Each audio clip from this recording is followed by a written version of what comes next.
The water is black, the air is 30 degrees below zero, and the only sound is the cracking of a glacier the size of a city block.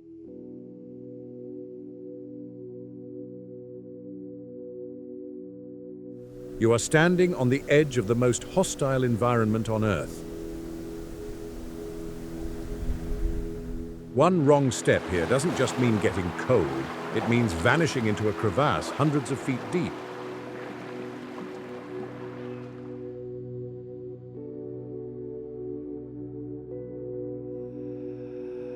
Yet every year, thousands of people pay a fortune to come here. Why?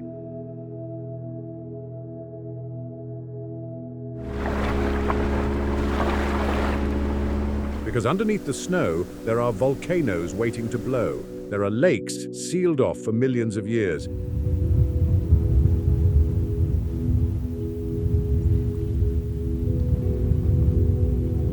There are magnetic anomalies that mess with our compasses. To put it mildly, Antarctica is a trap. It lures you in with beauty, but it is waiting for a mistake. And the things we found down here, they change everything.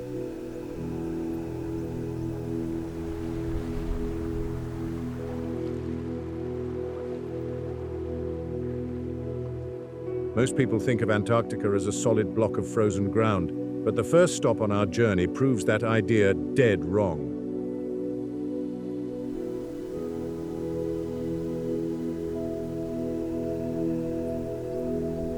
Imagine sailing your ship directly into the mouth of a volcano. That is exactly what you do when you visit Deception Island. Located in the South Shetland Islands, this place looks like a normal island from the outside.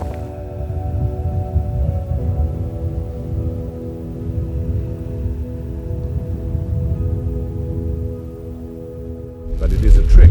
That is why they call it deception.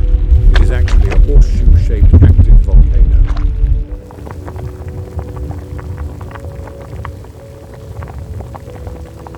The island is just the rim of the caldera. The middle collapsed long ago and flooded with seawater, creating a bay called Port Foster.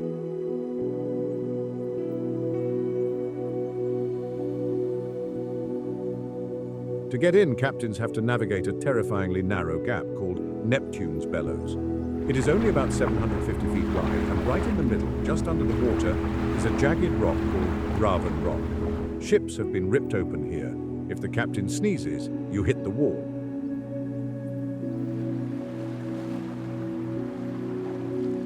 Once you are inside, the water is calm, but the history is violent. You see, this place used to be a factory of death.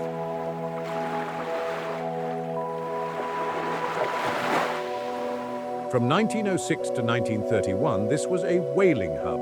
Men lived here in the freezing cold, stripping blubber from thousands of whales. The smell must have been horrific, a mix of rotting meat and boiling oil.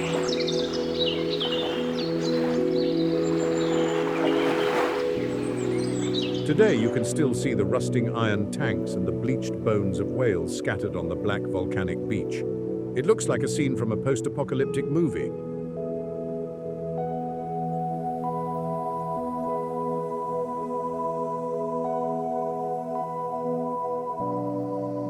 But here is the kicker. The volcano is still waking up. It erupted violently in 1967 and 1969, destroying scientific bases.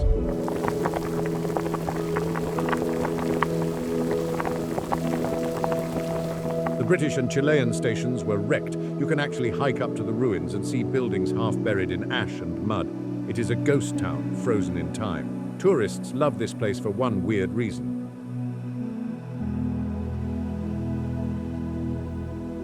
Because the ground is volcanic, there are geothermal vents. If you go to the beach at Whalers Bay, you can dig a hole in the sand and it fills with hot water. Steam rises up around you while you're staring at an iceberg.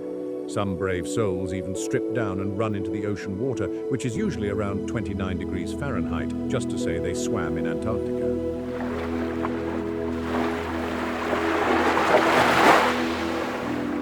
It is officially called the polar plunge. It costs nothing to do, but the price is the shock to your system. Getting here isn't cheap. You are looking at a cruise cost between $8,000 and $15,000 per person for a standard trip. You will land on the beach in a Zodiac boat, wearing heavy rubber boots because you have to step into the surf. The sand is black, the The steam is rising, and hundreds of chin-strap penguins, over 100,000 pairs on the island, are waddling around the ruins. It is beautiful but eerie. You are walking on a ticking time bomb that could blow its top again at any moment.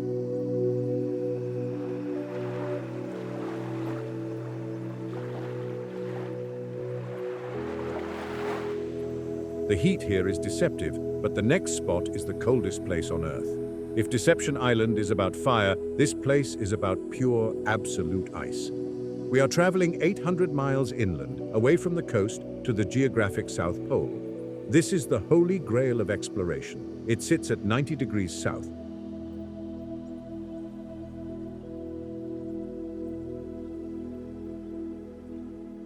When you arrive here, the first thing that hits you is the air.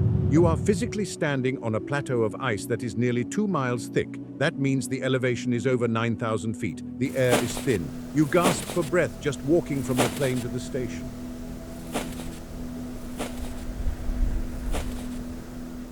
And the cold? It is a physical weight. The average temperature in summer is minus 18 degrees Fahrenheit. In winter, it drops to minus 80.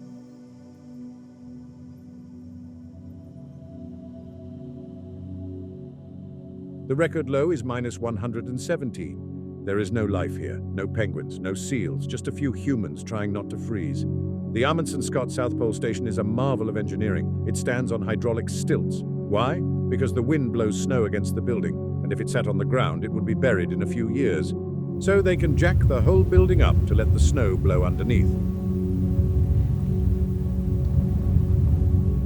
Inside, it is like a space station. They have a greenhouse to grow fresh veggies, a gym, and even a music room. But outside, history is tragic. In 1911, Roald Amundsen, a Norwegian, raced Robert Falcon Scott, a Brit, to this spot. Amundsen won. Scott arrived a month later, saw the Norwegian flag, and had to walk back.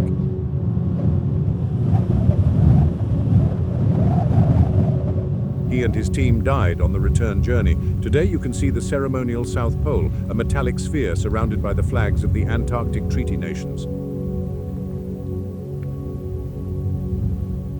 It is a great photo op, but the actual geographic pole is a few hundred feet away. And here is a wild fact: the ice sheet is moving. It slides about 30 feet every year toward the Weddell Sea. So every New Year's Day, the scientists have to physically move the marker to the new true spot.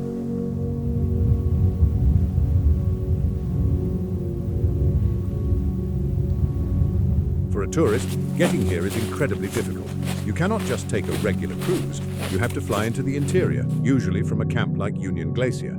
The price tag, you are looking at around $50,000 to $60,000 for a trip that includes a few hours at the pole. It is one of the most expensive day trips on the planet, and time gets weird here.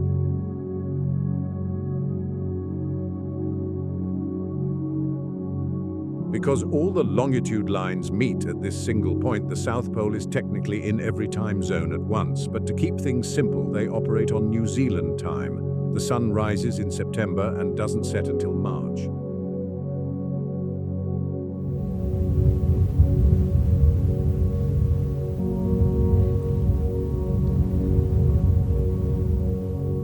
That means 6 months of constant daylight. Your body clock never knows when to sleep. It is a disorienting white void that stretches forever. You can't stay here long, but our next stop is the gateway to everything.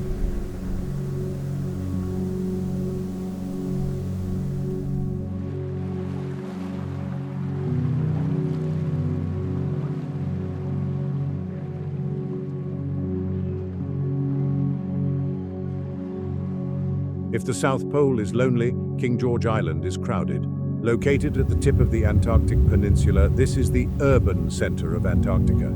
It is the largest of the South Shetland Islands, and it feels less like a wilderness and more like a frontier mining town on the moon.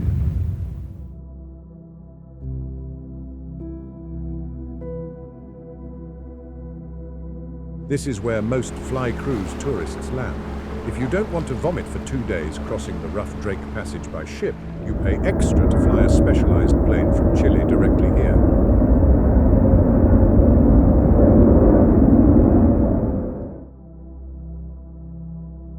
You land on a gravel runway at the Chilean Frey station. It is surreal. One minute you are in the air, the next you are stepping onto dirt and ice, surrounded by hangars and tracked vehicles.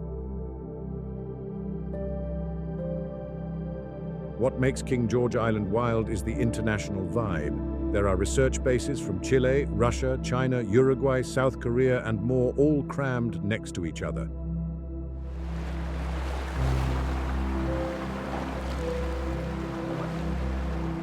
You can walk from Chile to Russia in about 15 minutes. The Russian base, Bellingshausen, even has a legitimate Orthodox church built from Siberian wood. It stands on a hill overlooking the bay, looking completely out of place.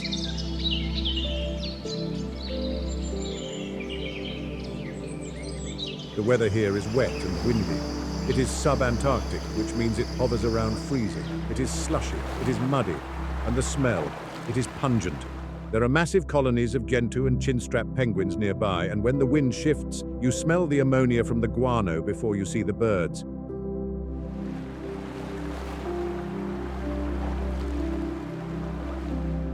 But don't let the mud fool you. This place is scientifically vital. Researchers here are studying everything from space weather to how climate change is melting the glaciers. The Fieldes Peninsula, where the airport is incredibly rich in fossils.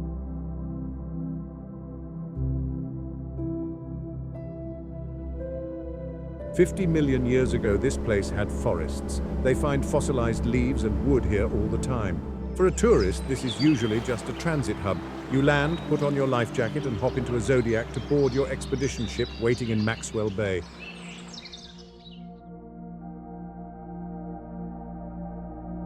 But looking back at the shore, seeing the lights of the bases and the radio towers, you realize that humans have really dug their claws into this continent. It is the bridge between our world and the wild.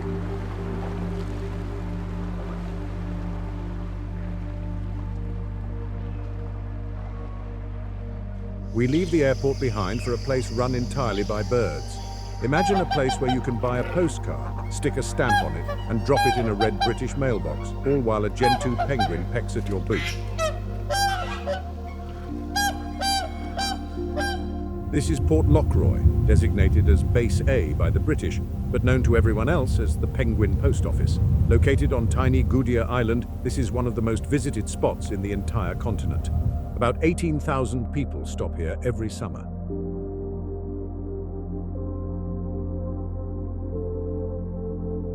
The main building is a black wooden hut with red trim, originally built in 1944 during a secret World War II mission called Operation Tabarin. The British wanted to keep an eye on Nazi raiders and assert their claim on the land.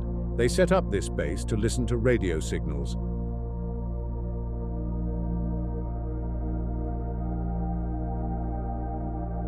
Today, it is a living museum. Inside, it is perfectly preserved from the 1950s. You see cans of vintage food, old woolen sweaters drying on lines, and portraits of movie stars from the era pinned to the walls.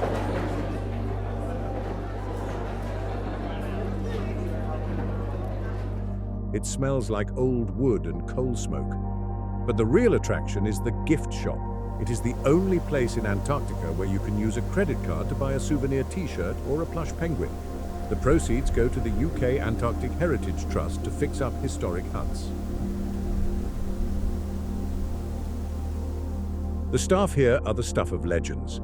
Every year, thousands apply for just 4 spots to run the post office for the summer. They have no running water, no shower, and limited electricity. They share the island with about 2,000 gentoo penguins. And let's be honest, the penguins run the place. They nest right under the stairs and block the path to the museum. You have to wait for them to move. By law, you cannot cross their highways.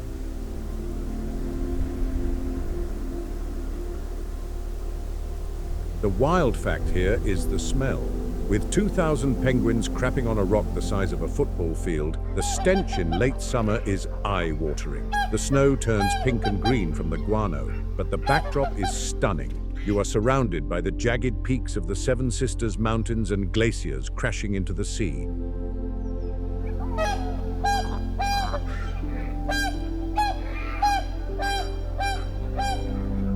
You can send a postcard from here to your family back home. It costs about $2 for the stamp, but here is the catch.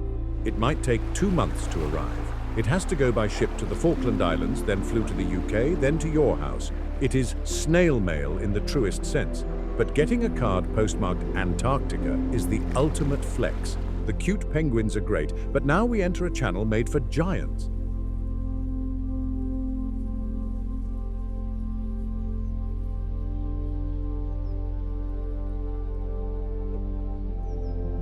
This is the moment every photographer waits for. They call it the Kodak Gap, because back in the day, people would burn through rolls and rolls of film here. The Lemaire Channel is a narrow passage 7 miles long and less than a mile wide at its tightest point.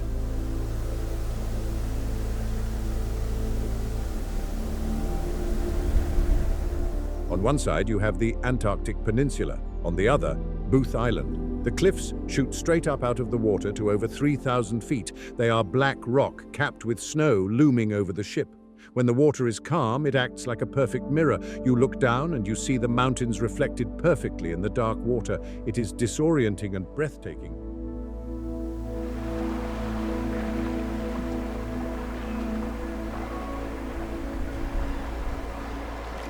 But navigating this channel is tricky.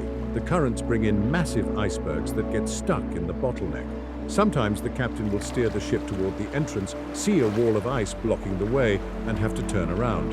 It is a gamble. If you get through, it is pure magic. If you don't, it is a disappointment.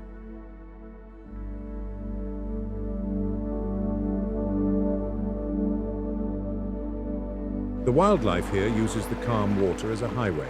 You will often see humpback whales cruising through, their blowholes blasting mist that hangs in the cold air. Crab-eater seals lounge on the floating ice floes, barely lifting their heads as your ship passes by.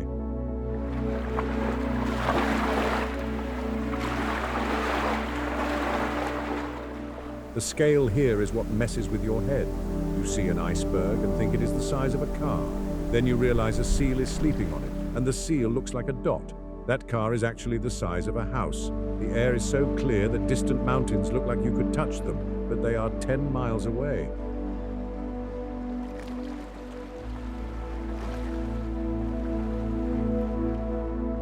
There is no landing here. You stay on the ship. But the experience is about the silence. When the engines are cut, the only sound is the water lapping against the hull and the distant thunder of avalanches falling from the peaks high above. It feels like entering a cathedral built by nature.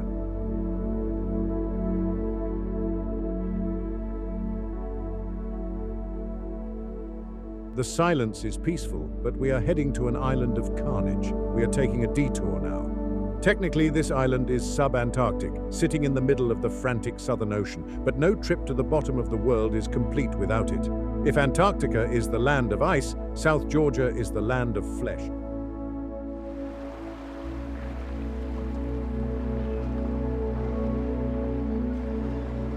The thing nobody tells you is that the density of life here is suffocating.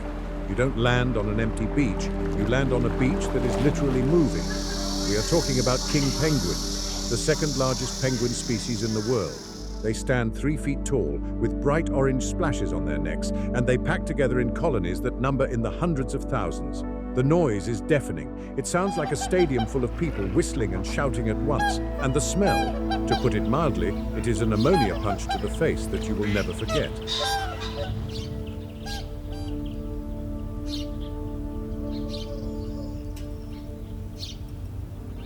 But South Georgia is also a graveyard.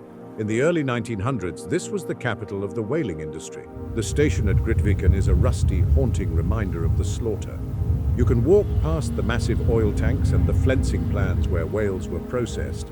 It is eerie because it feels like the workers just walked away yesterday.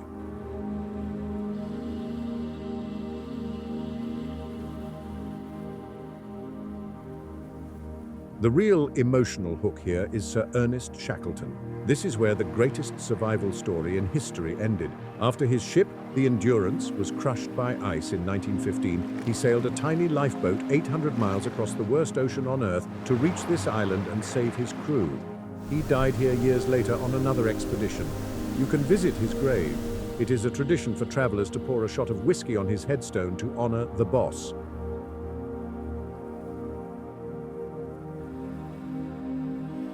A few years ago, this island was overrun by rats that came on ships. They were eating the eggs of the native birds, but in a massive engineering feat, conservationists poisoned the rats in the largest eradication project ever attempted. Today, the island is rat-free, and the birds are bouncing back in numbers that are hard to believe. It is a rare win for nature.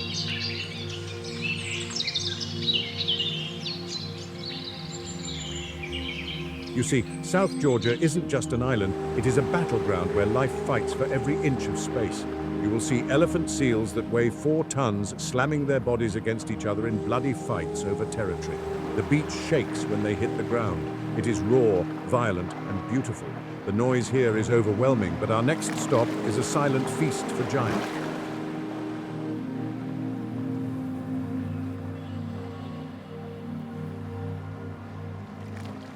Captains have a nickname for this place, Whale Juana. Why?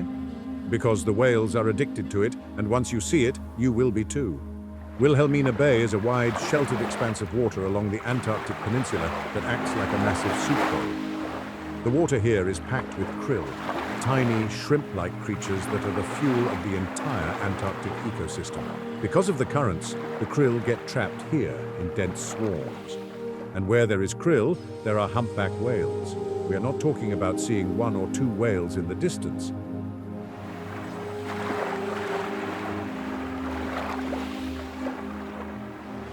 In Wilhelmina Bay, you might be surrounded by dozens of them. They come here to gorge themselves before the winter. The visuals are insane. You are sitting in a small rubber Zodiac boat and suddenly, 30 feet away, a 40-ton animal launches itself out of the water, breaching, and crashes down with a splash that rocks your boat.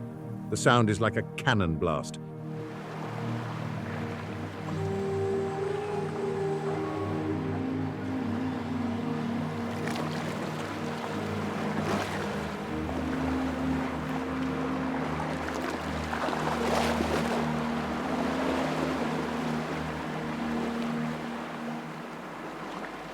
You can smell their breath when they exhale. It is a fishy, oily mist that hangs over the water.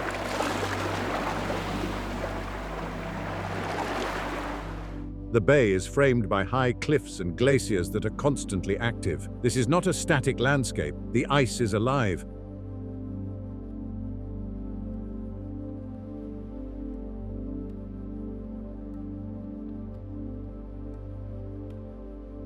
You will hear cracks and groans that sound like thunder, even on a sunny day. That is the sound of the glaciers shifting. If you are lucky, you will see a carving event where a chunk of ice the size of an apartment building breaks off and plummets into the sea. It creates a massive wave that ripples across the glassy water. What many overlook is the water clarity.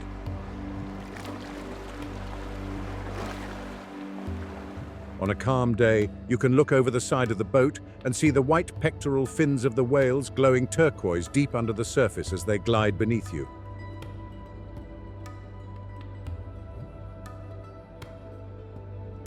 It is terrifying and peaceful at the same time. You realize how small you are.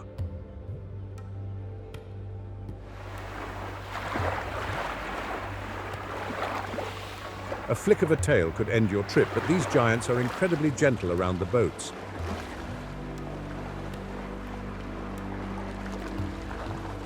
This place delivers on the promise of Antarctica.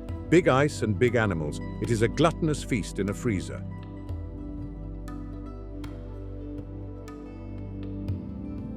The water is calm here, but the next harbor has a dangerous wave. Up until now, we have mostly talked about islands, but Neko Harbor is different.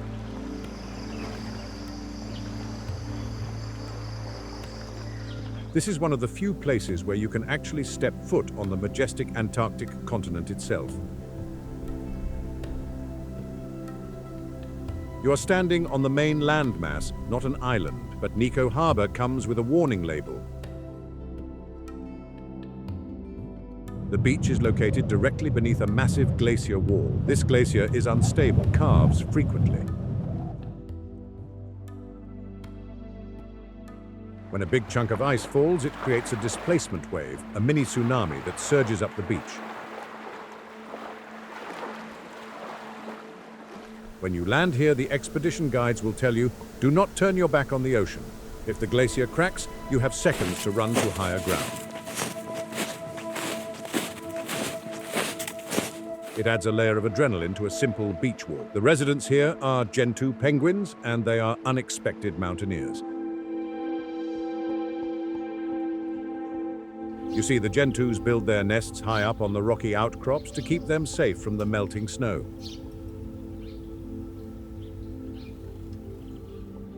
This means they have created penguin highways, deep grooves worn into the snow where thousands of birds walk single file up and down the hill every day.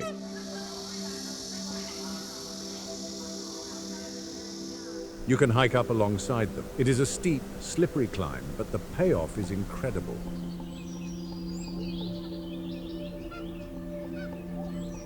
When you reach the top of the ridge, you are breathing hard in the cold air, but the view is one of the best in the world.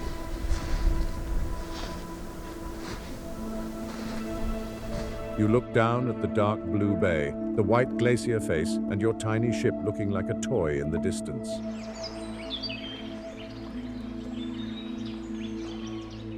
The silence is profound, broken only by the panting of the hikers and the call of the birds.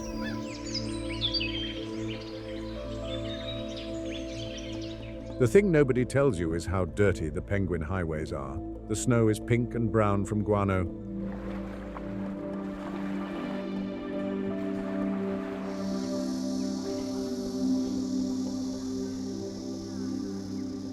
It is a messy, smelly business being a penguin, but watching them trip and slide on their bellies on the way down is pure comedy.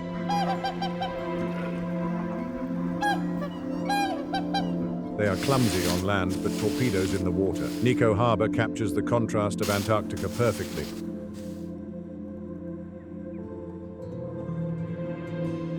The danger of the crashing ice against the comedy of the waddling birds. It is a place where you have to keep your head on a swivel.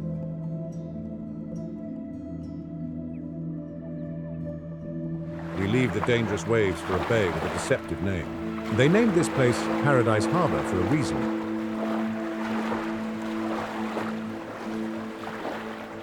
In a world of storms and grey oceans, this bay is often a pocket of absolute calm.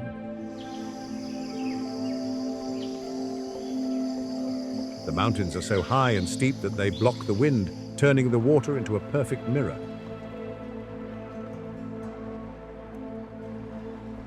When you enter Paradise Harbor, you lose track of what is up and what is down.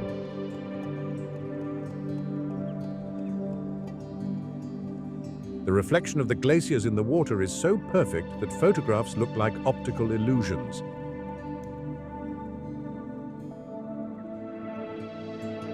It is the premier spot for kayaking. You can paddle silently through a maze of burgee bits, small chunks of ice that sparkle like diamonds in the sun.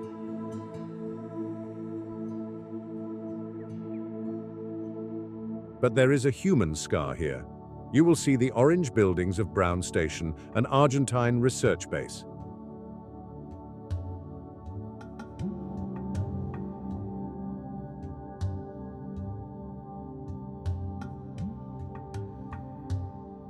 It has a wild story. In 1984, the station's doctor was told he had to stay for another winter.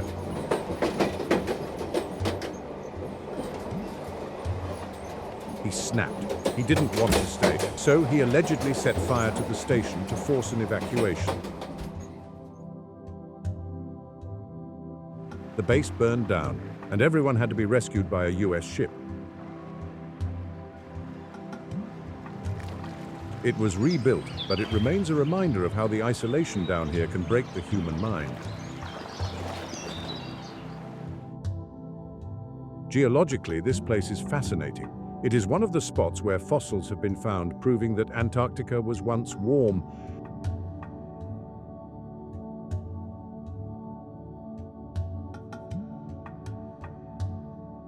Scientists have found fossilized wood and leaves here. It is hard to imagine, but millions of years ago, this frozen bay was covered in lush green forests.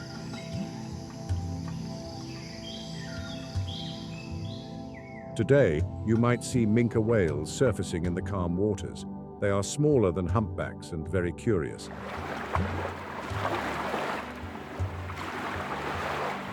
They sometimes pop their heads up, spy hopping, to look at the kayaks. Imagine sitting in a plastic boat.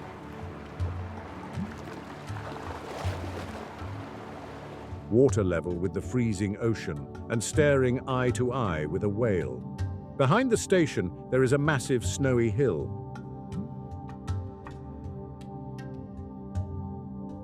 Some tourists slide down it on their backsides, human toboggans. It is a moment of pure joy in a landscape that is usually trying to kill you.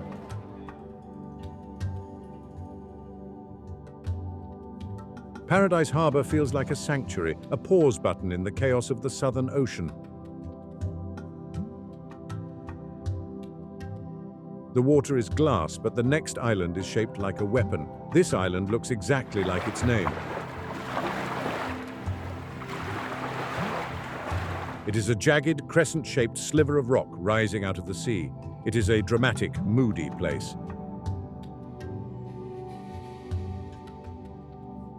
The fog often hangs low here, cutting off the tops of the nearby mountains, making the island feel like it is floating in the clouds.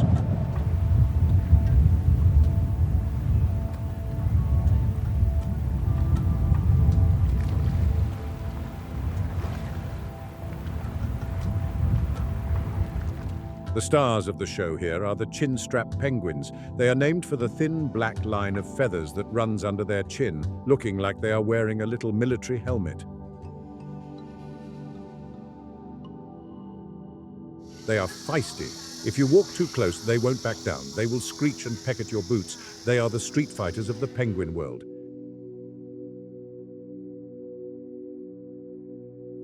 You will see something hilarious here: pebble thievery. Penguins build their nests out of small rocks to keep their eggs off the wet ground. But collecting rocks is hard work, so many of them just wait for their neighbor to look away, then steal a rock from their nest.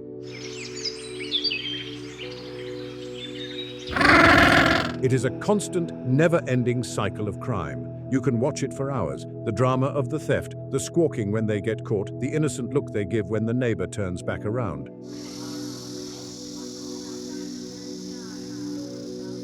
On one end of the island sits Camara Base, an Argentine station. It is often closed and empty, looking like a ghost outpost with its orange paint peeling in the wind.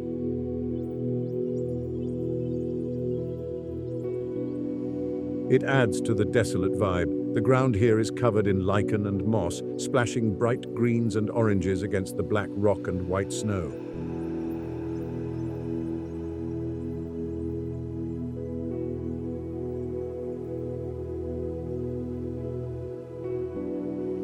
It is one of the few places where you see plants thriving. Beneath the cliffs, you might spot a Weddell seal sleeping. They are the cute ones, big eyes, smiling faces like cats.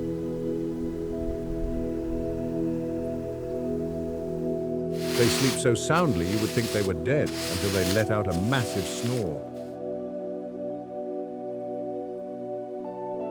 Half Moon Island is a photographer's dream because of the contrast. The black rock, the white snow, the blue ice, and the orange lichens create a palette that doesn't look real.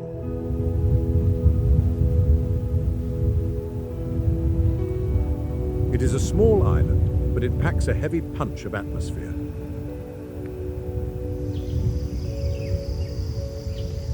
The pebbles are stolen here, but the next island is a graveyard of giants. If you thought the other islands were crowded, prepare yourself. Couvierville Island is a sensory assault. It is home to the largest Gentoo penguin colony on the entire Antarctic peninsula. We are talking about thousands upon thousands of birds packed onto a steep rocky dome. As your small boat approaches, the first thing that hits you is not the view, it is the smell. To put it mildly, the stench of processed krill, pink guano,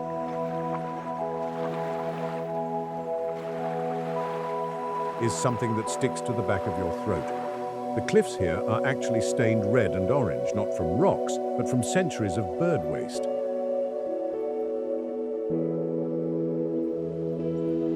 It is gross, but it is also a sign of life exploding in a frozen desert.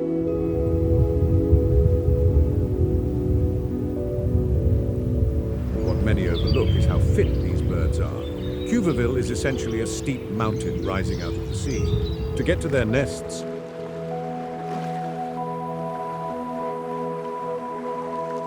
these penguins have to waddle up vertical slopes that would make a human hiker winded. You watch them hop, slip, and faceplant, but they never give up.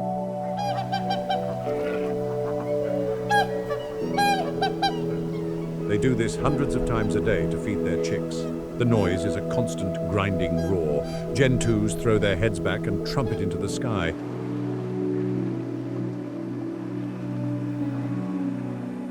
When you have 6,000 pairs doing this at once, you can't hear yourself think. It is chaotic.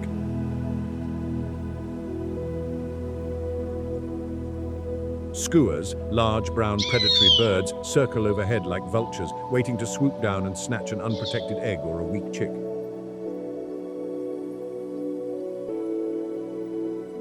The drama happens right at your feet, but amidst the chaos, there is romance.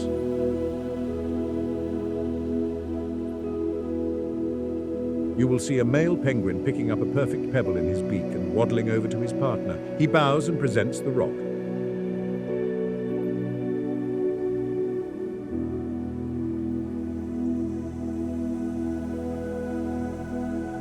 If she likes it, she adds it to the nest. If not, she ignores him. It is a soap opera played out on a pile of frozen rocks.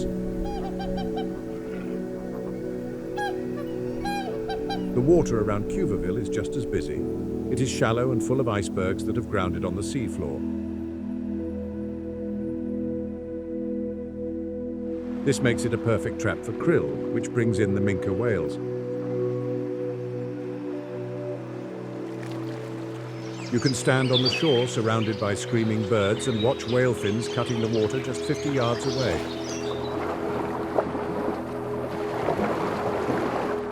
The noise here is deafening, but we are moving to a place of silent ghosts.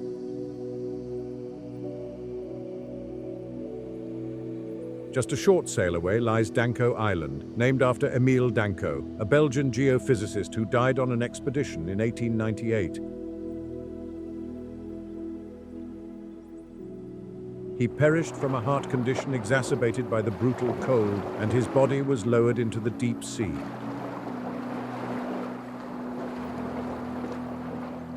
The island stands as a quiet monument to the risks of early exploration. This spot is famous for one specific thing: the hike. It is a zigzagging path up a snowy slope that takes you to the very top of the island.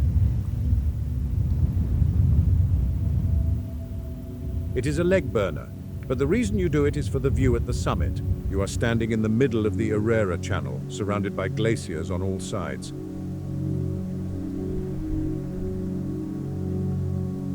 The thing nobody tells you is that this channel acts like a catcher's mitt for icebergs.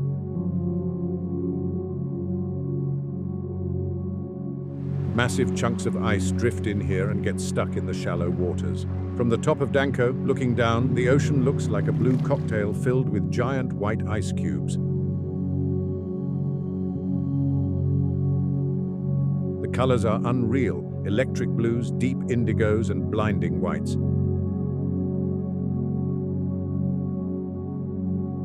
If you visit early in the season, around November, the island is often surrounded by fast ice. This is seawater that is still frozen solid, attached to the land. This means the ship can't even get to the shore. Instead, the captain might park the ship. By ramming the bow into the ice sheet, you then walk down the gangway directly onto the frozen ocean.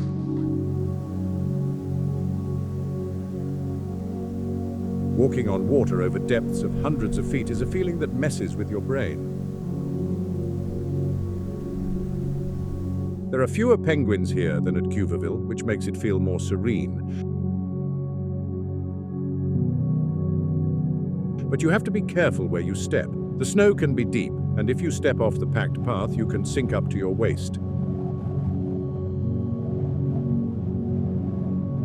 It is called post-holing, and it is exhausted to get out of. It is a place of reflection.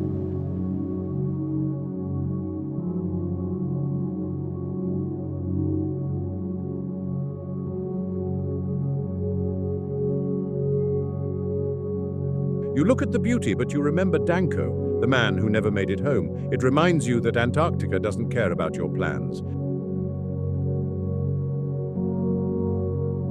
The ice is white here, but our next stop bleeds bright red.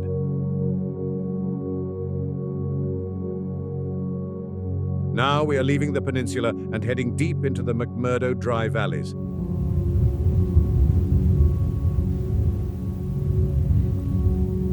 This is the driest place on Earth. It hasn't rained here in 2 million years. It looks like the surface of Mars. Brown dust, black rock, and zero snow. But spilling out of the Taylor Glacier is something that looks like a horror movie. It is called Blood Falls. A bright crimson-red liquid oozes out of cracks in the white ice and stains the glacier face before flowing into a frozen lake.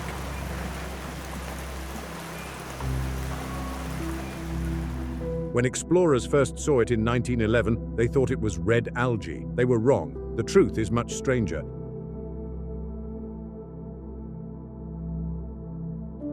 This blood is actually salt water that is incredibly rich in iron. It comes from a subglacial lake trapped 400 meters under the ice. This lake has been sealed off from the outside world for over 1 million years.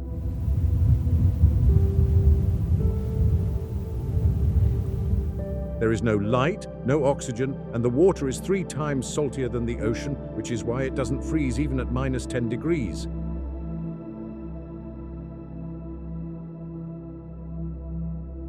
When this ancient brine finally cracks through the ice and hits the air, the iron reacts with oxygen.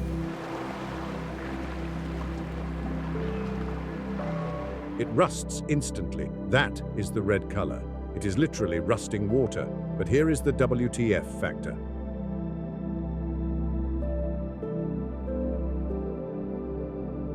There is life in that water.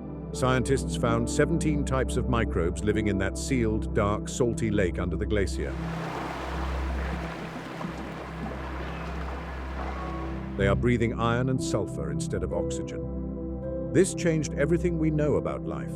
If something can survive down there in the dark and cold, then maybe life exists in the frozen oceans of Jupiter's moons or under the ice caps of Mars.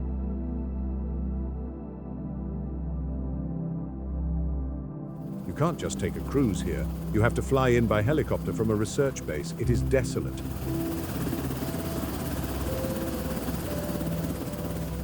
The wind screams through the valley, carving the rocks into weird shapes called ventifacts.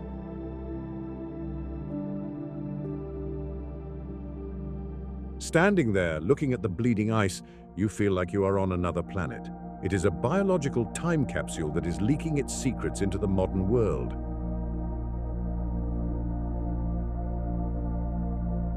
The blood is ancient, but the next mystery is invisible and passes right through you. We are back at the South Pole, but we are not looking at the flag. We are looking at the most bizarre telescope ever built. Most telescopes look up at the sky. This one looks down, deep into the ice. It is called Ice Cube. You see, the universe is full of tiny, invisible particles called neutrinos. They are nicknamed ghost particles because they pass through everything, stars, planets, buildings, and even your body without touching a thing.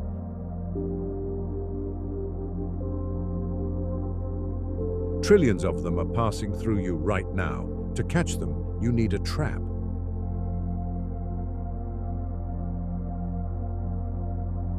The trap is the ice itself. Scientists drilled holes 1.5 miles deep into the pristine Antarctic ice sheet.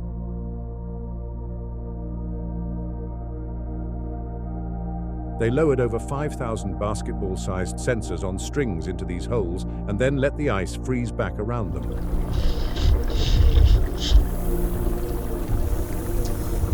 They essentially turned a cubic kilometer of ice into a giant camera. Here is how it works.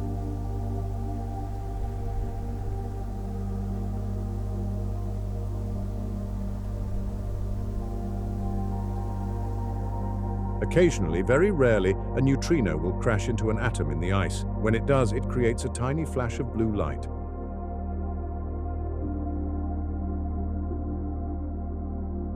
The buried sensors detect that blue flash. By tracing the light, scientists can figure out where the neutrino came from.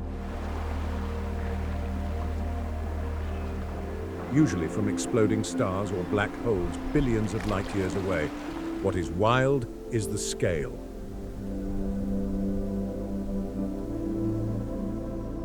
The top of the experiment is under the snow. You can walk right over it and not know it is there. The only sign is a small building called the Ice Cube Lab on stilts. Inside, racks of servers are humming, processing data that rewrites the laws of physics.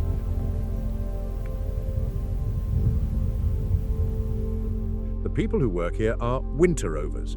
They stay at the South Pole for a full year. During the 6 months of darkness, they are completely cut off. No planes can land because it is too cold. The fuel would turn to jelly. If something goes wrong, there is no rescue. They are alone with their ghost particles, staring at screens, waiting for a message from the other side of the galaxy. Science rules here, but the next base runs on homemade booze. Science in Antarctica is usually very serious. But at Vernadsky Research Base, located on Galindez Island, it comes with a side of hospitality. This station belongs to Ukraine, but it used to be British. In fact, it has one of the funniest real estate stories in history.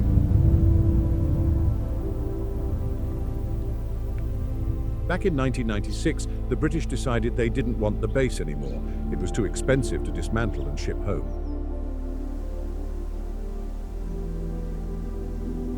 So they sold the entire station to Ukraine for the symbolic price of £1 British pound. That is less than $2, a whole Antarctic base for the price of a candy bar.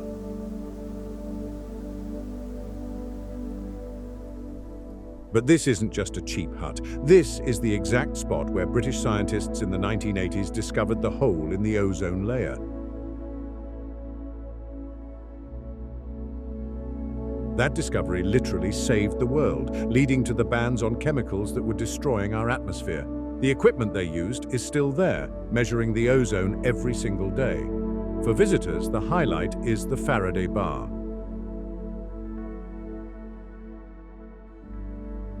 It is widely considered the southernmost public bar in the world.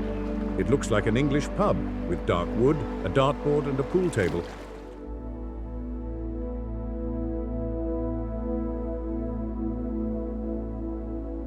But the drink of choice is pure Ukrainian. The scientists here distill their own vodka using glacier ice. They call it Vernadsky moonshine. It is strong, smooth, and guaranteed to warm you up. Historically, if you brought a bra to the bar and donated it to the decoration behind the counter, you got a free drink.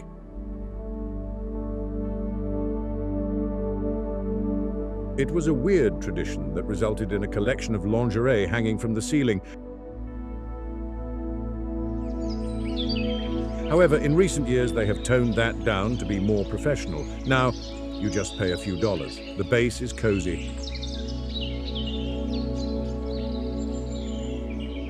The Ukrainians are known for being incredibly welcoming. They will stamp your passport with a unique logo that features a penguin. Outside the window, the scenery is spectacular, with icebergs drifting through the Lemaire Channel nearby. It feels less like a sterile lab and more like a frontier lodge where the science is serious, but the nights are warm.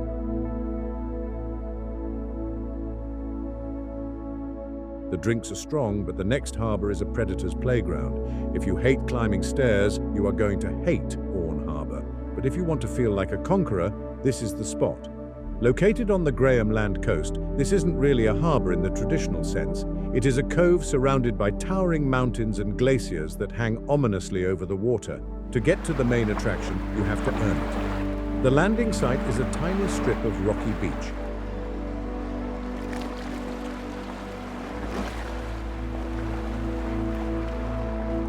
there, you look up and up. There is a zigzagging path kicked into the snow that rises nearly 300 feet straight up a ridgeline to Spigot Peak. It is brutal. You are wearing heavy parka layers, thick rubber boots, and a life jacket. You will be sweating within 2 minutes, even though it is freezing outside. But once you crest the top of the ridge, the world opens up. You are standing on a knife edge of rock. On one side, a sheer drop to the ocean where your ship looks like a bathtub toy.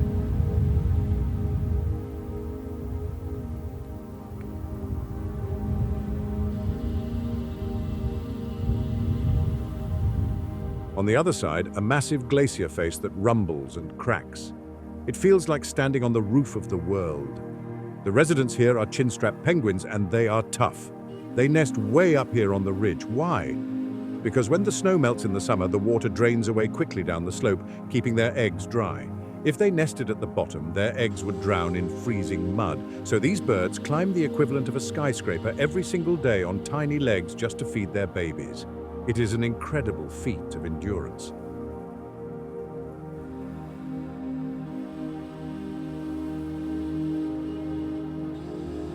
Historically, this place was used by whalers as a lookout point. They would sit up here scanning the horizon for the blow of a whale, then signal the boats below to give chase. Today, the whales are safe. You can sit on the rocks and watch humpbacks feeding in the deep water below, undisturbed. The WTF factor here is the wind. Because of the shape of the harbor, the wind can funnel down the glacier and hit you at 50 miles per hour without warning.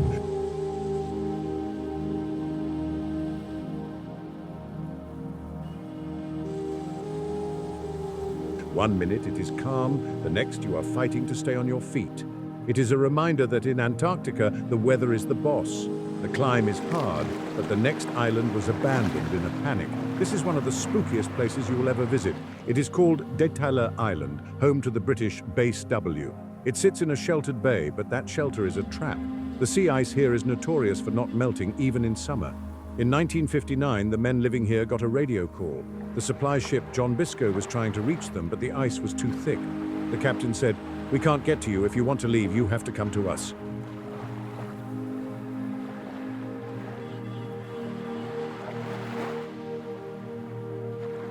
The men had no choice. If they stayed, they would starve. They had 1 hour to pack. They grabbed their personal photos and the scientific records. They locked the door, and they walked 30 miles over the dangerous sea ice to the ship, leaving everything else behind. They never came back. Walking into the hut today is like walking into 1959. It is frozen in time. You see cans of Heinz baked beans and tins of coffee on the shelves. There are pairs of long johns hanging on the drying rack.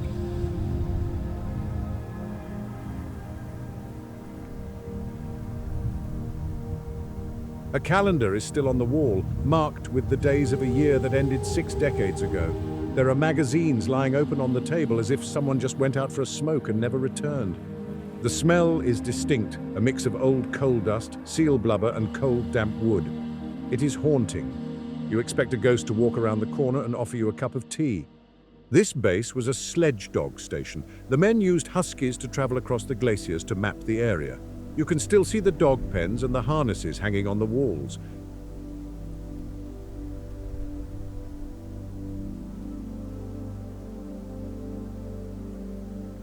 The dogs were the engines of exploration back then. Getting here is rare. The ice that forced the men to flee still blocks the island most years. Ships can only get close when the conditions are perfect. If you make it inside, you are one of the few people on Earth to see a true time capsule of the heroic age. The ghosts are quiet here, but the next bay is a navigational nightmare. The name of this place tells you everything about the attitude of early explorers. Pourquoi pas is French for why not. It was named after the famous ship of Jean-Baptiste Charcot.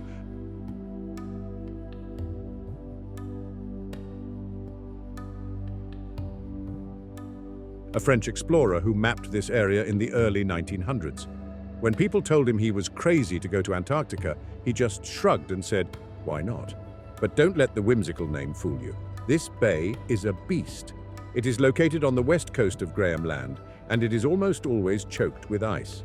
We aren't just talking about big, majestic icebergs. We are talking about growlers, hard, dark chunks of ice that float low in the water. They are hard to see on radar, and they are hard enough to punch a hole in a steel hull. Captains sweat when they navigate here.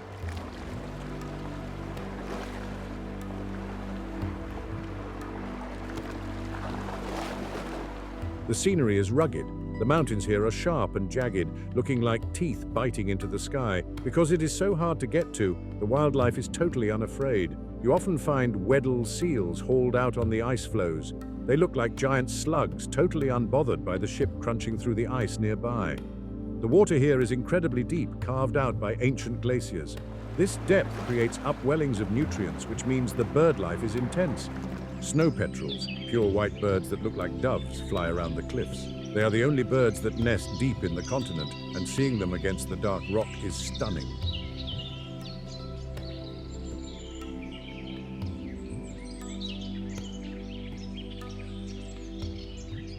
What many overlooked is the silence.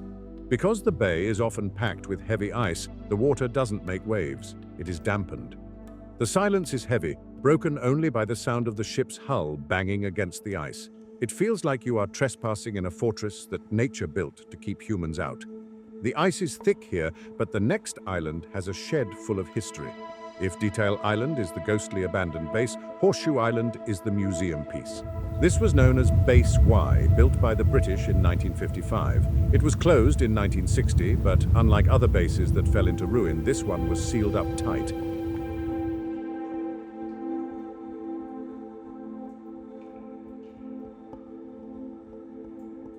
It is widely considered the best preserved hut from the 1950s era. The shape of the island gives it its name. It is curved like a horseshoe.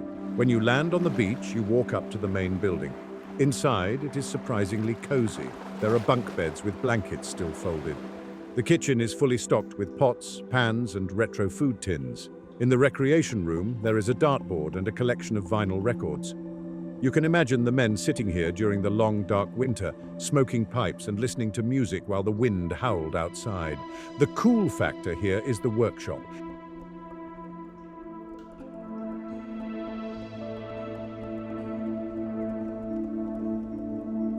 It is full of tools, saws, hammers, wrenches, all rusting slightly but ready to be used. It shows you how self-reliant they had to be. If something broke, you couldn't call a repairman. You had to fix it, or you might die. The base also has a tragic side. There is a cross on a nearby hill dedicated to 3 men who died in 1958 when the sea ice they were walking on broke apart. They vanished into the freezing water. It is a sobering reminder that even with a cozy base, the environment is merciless. Geologically, the island is colorful.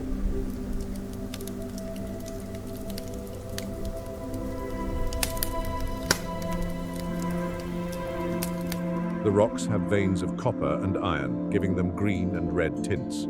You can hike up to the top of the island for a 360-degree view of the mountains on the mainland. It is one of the best viewpoints in the Marguerite Bay area, but the real connection here is to the dogs. This was a major hub for dog sledding teams. You can almost hear the barking of the huskies echoing off the rocks. They were the engine of the operation, treated with love and respect by the men who depended on them for survival. The dogs are gone, but the next island saw the arrival of a new kind of explorer.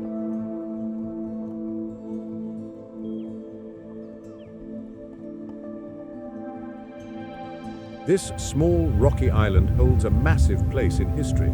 It is unique because it was home to 2 different bases from 2 different countries, sitting right next to each other.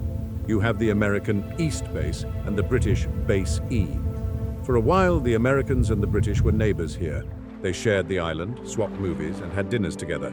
It was a rare example of international friendship during a time when the world was tense.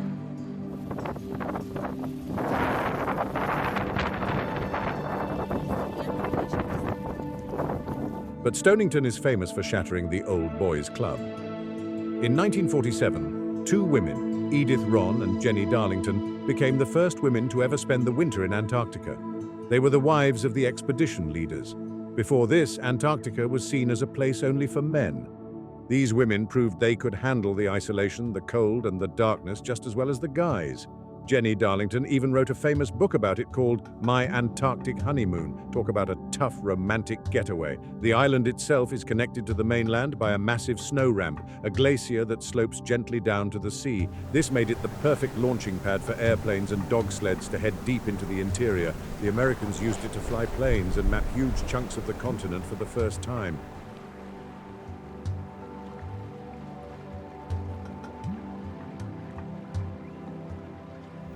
Today, the American base is mostly in ruins, but the British base has been fixed up.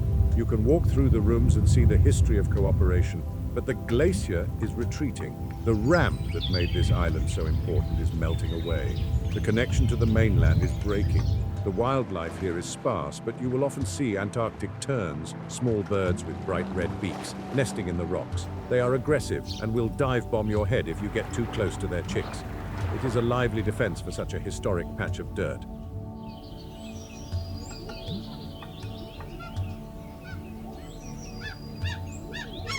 Stonington feels like the end of an era. It represents the time when exploration shifted from survival to science, and when the ice finally opened up to everyone, not just men with beards. We leave the history of humans for a place where the sun never sets. We are heading back to the area around Vernadsky Base, but we are widening the lens to look at the whole archipelago. The Argentine Islands are a cluster of small rocky islands separated by narrow winding channels. If you were a pirate looking for a hideout in the ice, this is where you would go. The geography here is like a maze.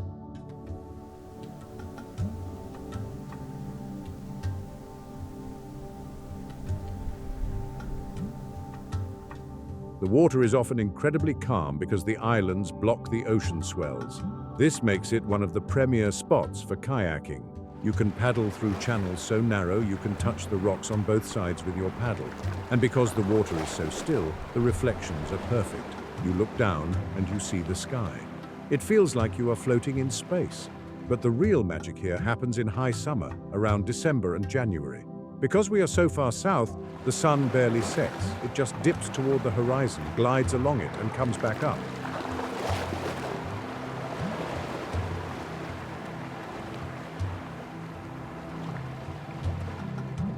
This creates a golden hour that lasts for 4 or 5 hours. The light turns pink, gold, and violet. Photographers lose their minds here because the shadows get long and dramatic, but the light never fully fades. The wildlife takes advantage of this. You will see Gentoo penguins active at 2 in the morning. It is like a 24-hour party. They are feeding, building nests, and arguing with neighbors under the midnight sun. Historically, this area has been a favorite for expeditions because it offers shelter.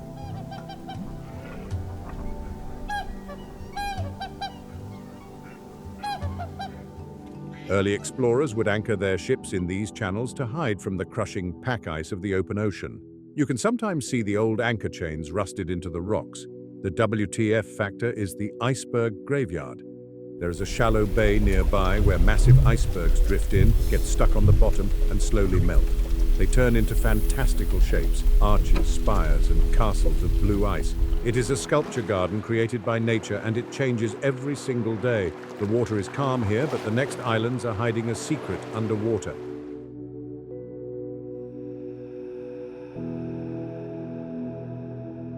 People call this place the Venice of Antarctica. The Melchior Islands are a group of low, snow-covered islands that form a shape like a lowercase c. Inside that curve is a protected harbor that feels like a secret lagoon. The landscape here is pure white. There is very little exposed rock, just smooth domes of snow and ice cliffs dropping straight into the water. It looks like a fantasy illustration. But the real secret of the Melchior Islands isn't what is above the water, it is what is below it. This is one of the top spots for polar diving.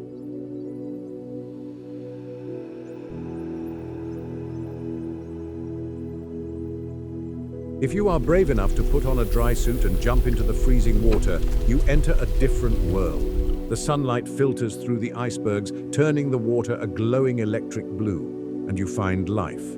Massive kelp forests grow from the bottom, reaching up like vines. Hiding in that kelp are creatures that look like aliens. You have nudibranchs, sea slugs, that are brightly colored in neon oranges and yellows. You have giant sea spiders the size of a dinner plate. It is a slow-motion jungle. Above the water,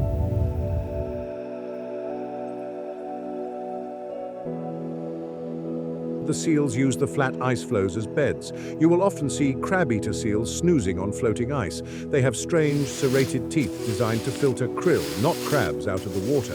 They are the most abundant seal on Earth, but few people ever see them this close. There is a legend that a 19th century captain named the islands after the letters of the Greek alphabet, alpha, beta, gamma, but ran out of letters because there were too many islands. It is a confusing place to navigate. The channels are tight, and the fog rolls in quickly, turning the whole world into a white void.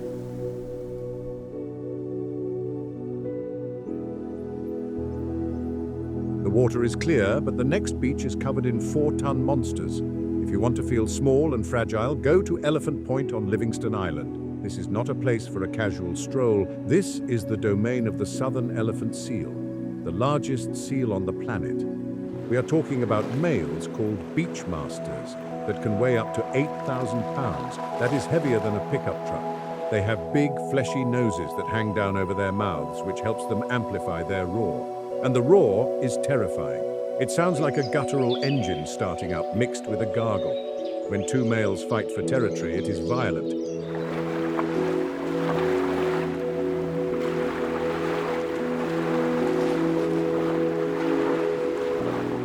They slam their chests together with a thud you can feel in your feet. They bite and tear at each other's necks. Blood stains the water and the sand. It is a gladiator match, and the winner gets the harem of females. As a tourist, you have to be careful. These animals look slow and lazy when they are lying down, looking like giant boulders, but they can move surprisingly fast over the sand if they get angry. The rule is to stay low and keep your distance. If a beachmaster looks at you and raises his head, you are too close.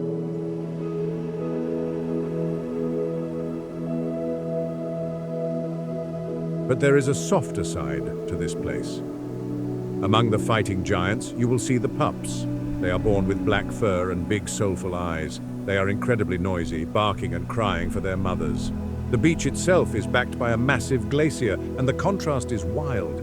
You have this pristine, ancient ice in the background, and in the foreground you have piles of snorting, burping, fighting blubber.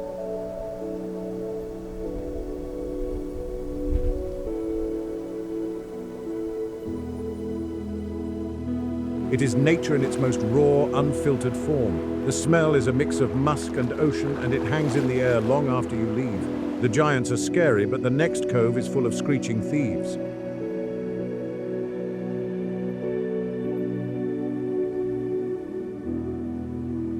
Just a short distance away, the vibe changes completely. We are at Deroy Cove, and the residents here are different. These are Antarctic fur seals. Unlike the giant, lumbering elephant seals, fur seals are smaller, faster, and much more aggressive. Historically, these animals were almost wiped out.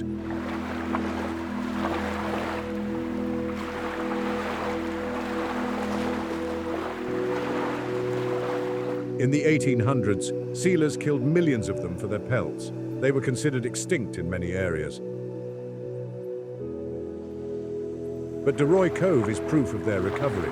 Today, the beaches are packed with them. The WTF factor here is their attitude. A fur seal does not fear you.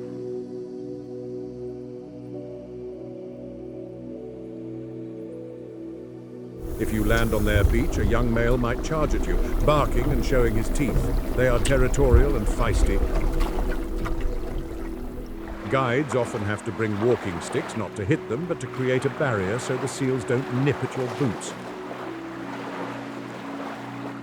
You have to walk a gauntlet to get anywhere. The noise is different too. While elephant seals groan, fur seals bark like dogs. A colony of 10,000 seals sounds like a massive kennel. It is a high-pitched cacophony that echoes off the volcanic cliffs.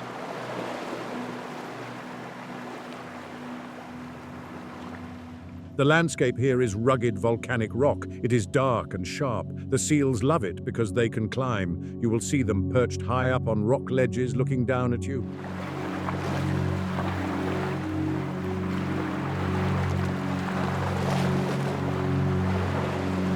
It is impressive how agile they are. They can gallop on land faster than you can run in snow gear. But look closely at the water. Fur seals are the wolves of the sea.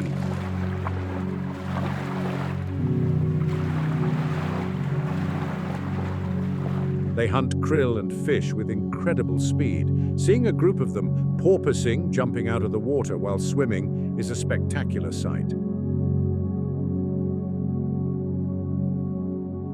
They are back from the brink of extinction, and they are reclaiming their territory with an attitude.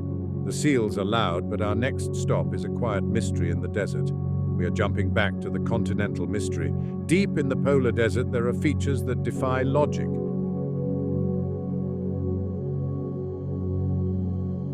One of them is often referred to in old explorer logs as Poland Spring, likely linked to the Polish research into the extreme distinct chemistries of Antarctic hydrology or similar anomalies like the Don Juan Pond.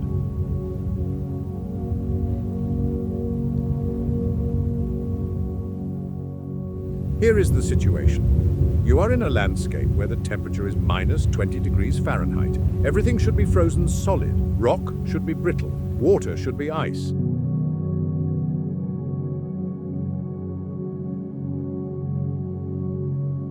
But then you stumble across a pool of liquid water. How is this possible? It is not magic, it is chemistry. This spring is actually a discharge of hypersaline water, water so salty that it cannot freeze. It is rich in calcium chloride.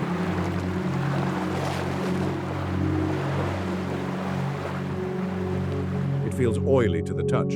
If you tried to drink it, it would burn your throat. This spot was noted by early expeditions in the 1909 era as a curiosity.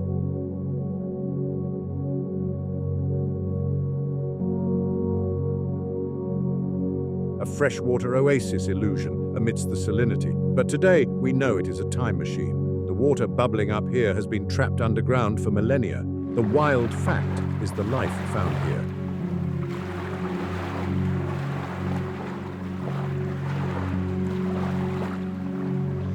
You would think nothing could live in toxic, super salty, freezing water. You would be wrong. Scientists have found microbes thriving in this sludge.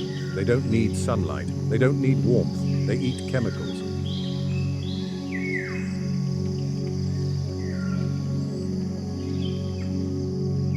This is why NASA is obsessed with spots like this. It is a perfect Mars analog. Mars is freezing, salty, and dry. If life can survive in Poland Spring, it can survive on the red planet.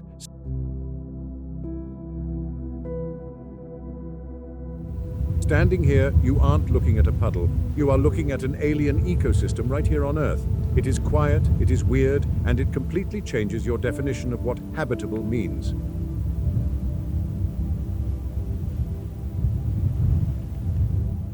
The water is alien, but the next bay was the stage for a legendary march. We are heading deep south now. Most tourists stay up north on the peninsula, but Marguerite Bay is different.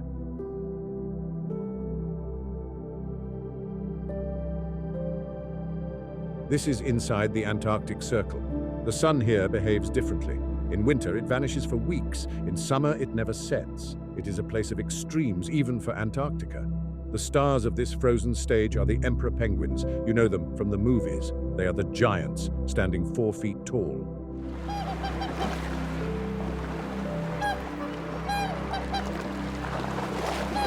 They are the only animals crazy enough to breed during the Antarctic winter. When every other creature flees north to escape the darkness and the minus 60-degree cold, the emperors march south.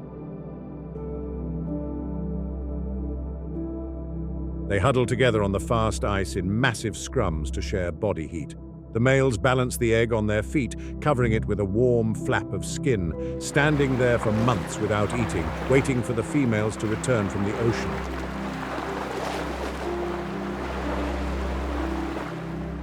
It is the ultimate dad test. Seeing them in the wild, standing tall and regal against a backdrop of purple glaciers is almost spiritual, but this bay is also famous for a near miss. In 1909, Ernest Shackleton made it to within 97 miles of the South Pole, but he had to turn back near here.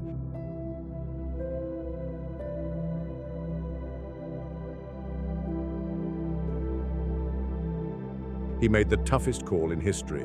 Better a live donkey than a dead lion. He chose to save his men rather than claim the glory.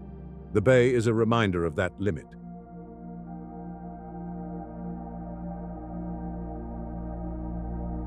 The ice here is thick and stubborn. Ships often get stuck.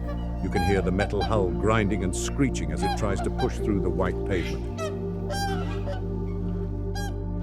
It is a sound that reminds you that you are not in charge here. The ice is. The emperors rule the ice, but the next strait is a maze of floating castles.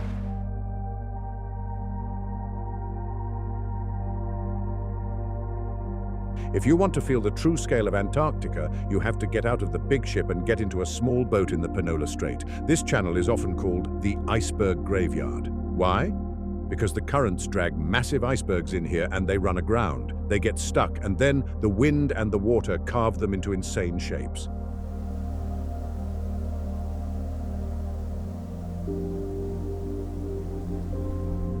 You will see arches, towers, and caves made of blue ice. Some of them are the size of city blocks. When you paddle a kayak next to one of these giants, your heart races. You know that at any second, the iceberg could flip. As they melt, their center of gravity shifts. If a million-ton block of ice rolls over, it creates a wave that can swamp you. You have to keep your distance, usually twice the height of the berg. The water here is often dead calm. The reflection is perfect. You look down and you can see the bottom of the iceberg fading into the black depths. It is eerie.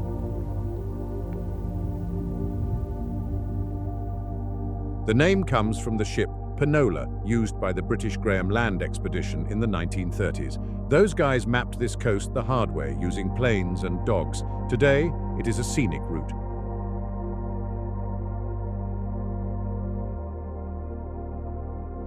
You might see a leopard seal patrolling the edge of the ice looking for a penguin snack.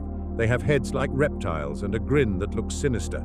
To put it mildly, this place is beautiful but tense. You are floating through a sculpture gallery where the art can crush you.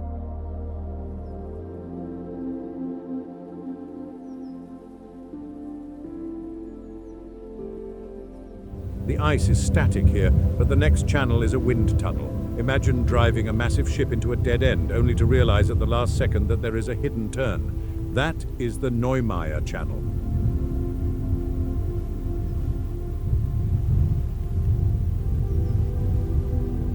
It is shaped like a giant letter S. From a distance, it looks like a solid wall of mountains. You think there is no way through, but as you get closer, the hidden passage opens up. The cliffs here rise almost vertical from the water, soaring up to 3,000 feet. They are covered in hanging glaciers that look like frozen waterfalls.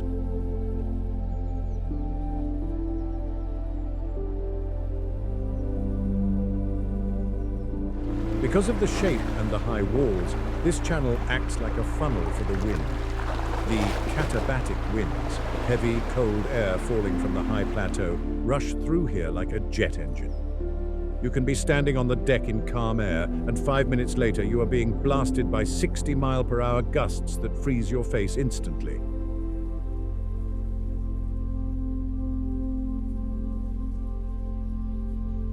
It is a thrill ride for the captain. They have to make sharp turns in a ship that doesn't like to turn quickly, all while dodging ice. But the wildlife loves the currents here. You will often see orcas, killer whales, cruising the channel.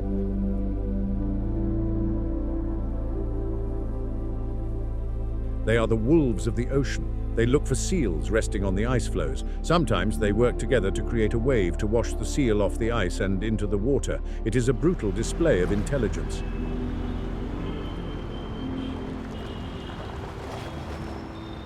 Navigating the Neumeier Channel feels like sneaking through the back door of the continent. It is dark, shadowy, and magnificent.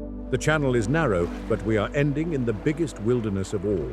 This is it, the end of the line.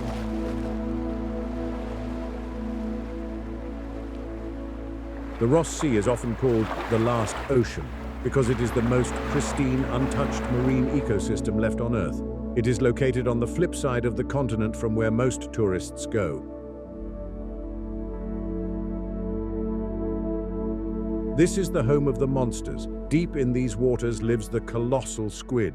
We are talking about a creature with eyes the size of dinner plates and hooks on its tentacles, weighing over 1,000 pounds.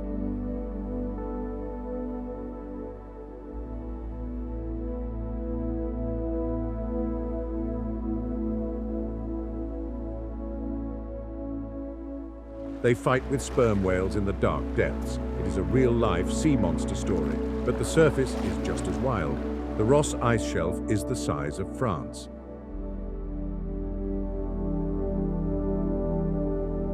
It is a floating plate of ice 600 feet thick.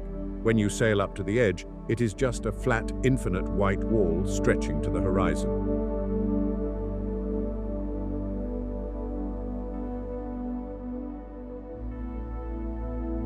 This is where the early explorers like Scott and Shackleton set up their base camps.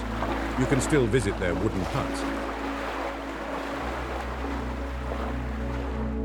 They are frozen in time, with biscuits and socks still sitting on the shelves from 1911. The biology here is exploding. In the summer, the water turns green with plankton, which feeds the krill, which feeds everything else.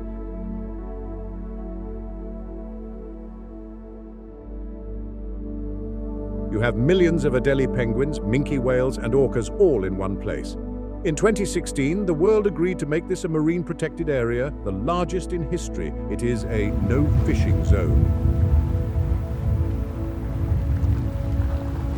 Getting here is an odyssey. It takes weeks of sailing through the roughest seas on the planet, but the reward is seeing Antarctica exactly as the first heroes saw it, raw, huge, and teeming with life.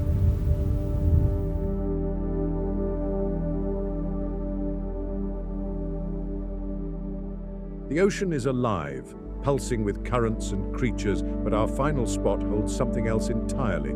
It holds the clearest water on the planet, and deep within that clarity, it guards the most famous shipwreck in history. We end our journey in the Weddell Sea.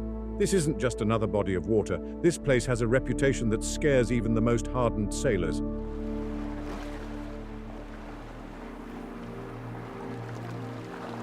Historians and explorers have called it the most treacherous and dismal region on Earth.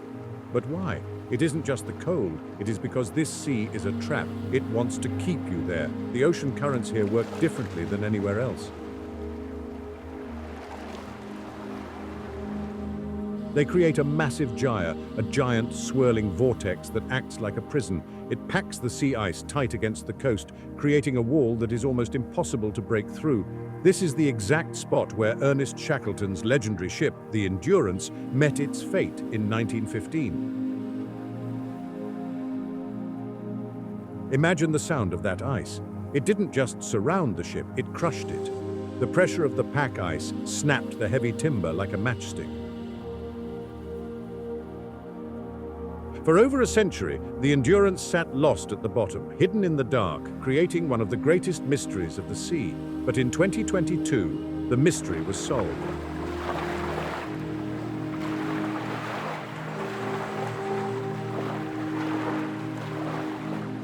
They found it. It was sitting 10,000 feet deep, standing upright and proud in the freezing darkness. What shocked the world wasn't just that they found it, but how it looked. It is perfectly preserved. In warmer waters, wood-eating worms would have devoured the ship decades ago.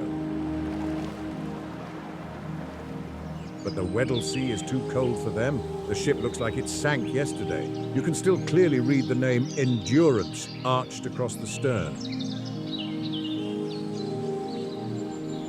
It is the ultimate underwater ghost, a time capsule frozen forever in 1915. But the Weddell Sea is not just a graveyard. It possesses a secret, terrifying beauty. The water here is widely considered the clearest of any ocean on Earth. In most seas, you can't see very far down. Here, scientists have measured visibility up to 260 feet. To put that in perspective, that is like looking through distilled water. The clarity is so extreme that it creates a sense of vertigo. If you were to lean over the side of a boat and drop a coin, you could watch it sink for minutes, spinning deeper and deeper into the blue abyss until it vanished. It is mesmerizing, but it is also a reminder of how deep and empty the water really is. This region is also the birthplace of the giants, the tabular icebergs.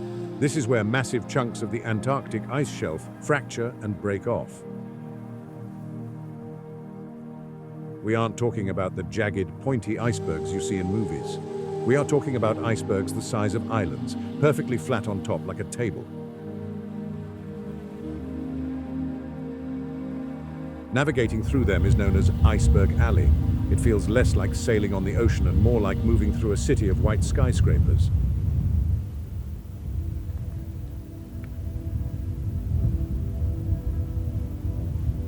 These floating blocks of ice can be miles long, towering over ships, glowing with an electric blue hue where the water touches the ice. It is a silent, frozen metropolis. The Weddell Sea proves that Antarctica is a massive paradox. It is a place that destroys ships and kills unprepared humans with brutal efficiency, yet it preserves history with delicate perfection. It is hostile, forbidding, and dangerous, but it is also fragile and incredibly clear. It is the most alien place you can visit without boarding a rocket ship. So now you know the secrets of the ice.